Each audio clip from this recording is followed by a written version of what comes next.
இப்போ நம்ம பார்க்க போகிறது சூப்பர் டீலக்ஸ் படத்தினுடைய விமர்சனம்.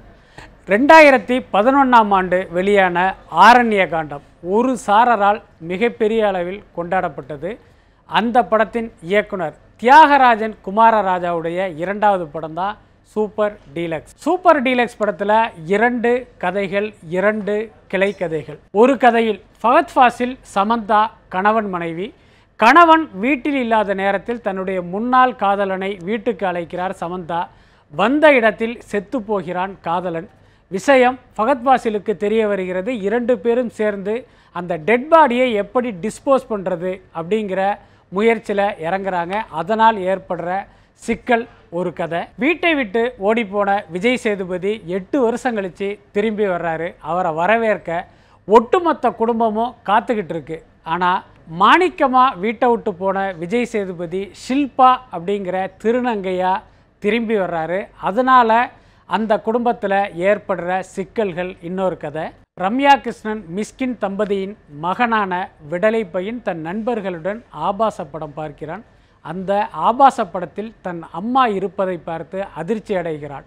அதன் தொடர்ச்சியாக நிகழும் சம்பவங்கள் மற்றொரு கதை. ஒன்றுக்கொன்று தொடர்பில்லாத இந்த 3 கதைகளையும் இணைக்கும் மைய புள்ளியாக போலீஸ் அதிகாரி பகவதி பெருமாளுடைய கேரக்டர். ஃபஹத் ஃபாசில், சமந்தா, விஜய் சேதுபதி கதைகள் பொருந்தி போகின்றன. மற்ற கதைகள் பொருந்தாமல் அந்தரத்தில் நிற்பது பரிதாபம்.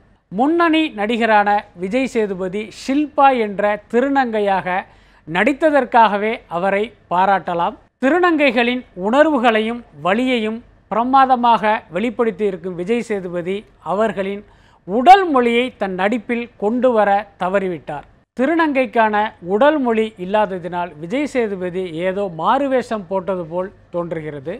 அவருக்கு கிடைத்தது லைஃப் டைம் கேரக்டர். இன்னும் மெனக்கெட்டு இருக்கலாம். சின்ன சின்ன முகபாவங்கள், வசனங்கள் என்று நடிப்பில் ஸ்கோர் பண்ணியிருக்கிறார் ஃபஹத் ஃபாசில்.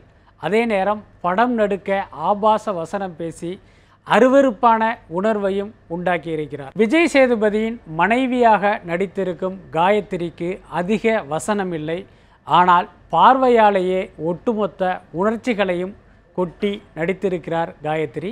ரம்யா கிருஷ்ணன் மிஸ்கின் காமெடி கலந்த வில்லன் கதாபாத்திரத்தில் நடிக்கும் பகவதி பெருமாள் மட்டுமல்ல, விடலை பையன்களாக நடிக்கும் அந்த 4 இளைஞர்களும் விஜய் சேதுபதியின் மகனாக நடிக்கும் மாஸ்டர் அஸ்வந்தும் நடிப்பில் பிரமாதப்படுத்தி இருக்கிறார்கள். இந்த படத்தின் இசையமைப்பாளர் யுவன் சங்கர் ராஜா தானா என்று நம்ப முடியாத அளவுக்கு மிரட்டி இருக்கிறது பின்னணி இசை. 175 நிமிடங்களுக்கு மேல் ஓடும் படத்தின் நீளம் அலுப்பூட்டுகிறது. படம் நெடுக விரவி கிடக்கும் ஆபாசம் குமட்ட வைக்கிறது. மொத்தத்தில் சூப்பர் டீலக்ஸ் விடலைகளின் சிற்றின்பத்துக்காக எடுக்கப்பட்ட திரைப்படம். குடும்பத்தோடு பார்க்க தகுதியற்ற படம்.